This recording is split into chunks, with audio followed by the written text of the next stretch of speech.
बंदर बना तांत्रिक और अधूरी बदले की आग तांत्रिक को बंदर बने कई दिन बीत चुके थे। जंगल में पेड़ों पर कूदते फांदते हुए वह अपने अपमान और हार को याद कर करके दिल मिलाता रहता। उसके मन में एक ही आग जल रही थी, राजा विक्रमादित्य से बदला। एक रात पूर्णिमा के चांद के नीचे वह पुराने श्मशान पहुंचा। वहीं वर्षों पहले उसने तपस्या की थी।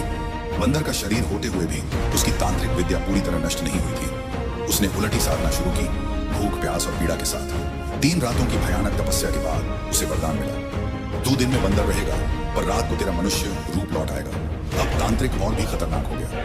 उधर वह अप्सरा जिसे राजा विक्रमादित्य ने मुक्त किया था स्वर्ग लौट चुकी थी, लेकिन जाते जाते उसने राजा को चेतावनी दी थी, महाराज वह तांत्रिक शांत नहीं बैठेगा। एक रात नगर में अजीब घटनाएं होने लगी। लोगों के घरों में आग लगना, बच्चों का बीमार पड़ना, पशुओं का पागल हो जाना। राजा समझ गए यह उसी तांत्रिक की काली विद्या है। विक्रमादित्य स्वयं जंगल की ओर निकले। श्मशान में उन्होंने देखा रात के अंधेरे में वही तांत्रिक फिर से मनुष्य रूप में रक्त से मंत्र लिख रहा था। जैसे ही तांत्रिक ने राजा को देखा वह हंस पड़ा, राजन तुमने मुझे बंदर बनाया, अब मैं तुम्हारे राज्य को नरक बना लूंगा। राजा ने निर्भीक होकर उत्तर दिया, अधर्म की उम्र लंबी नहीं होती।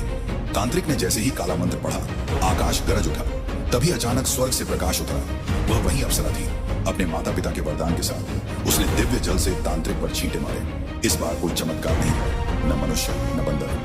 तांत्रिक पत्थर की मूर्ति बन चुका था, न जीवित न मृत। सुबह होते ही जंगल शांत हो गया। राज्य फिर से सुख शांति से भर गया। राजा विक्रमादित्य ने कहा, जो दूसरों को छलता है अंत में स्वयं अपने ही जाल में फंसा है। और यही इस कहानी का सबसे बड़ा सत्य था। समाप्त।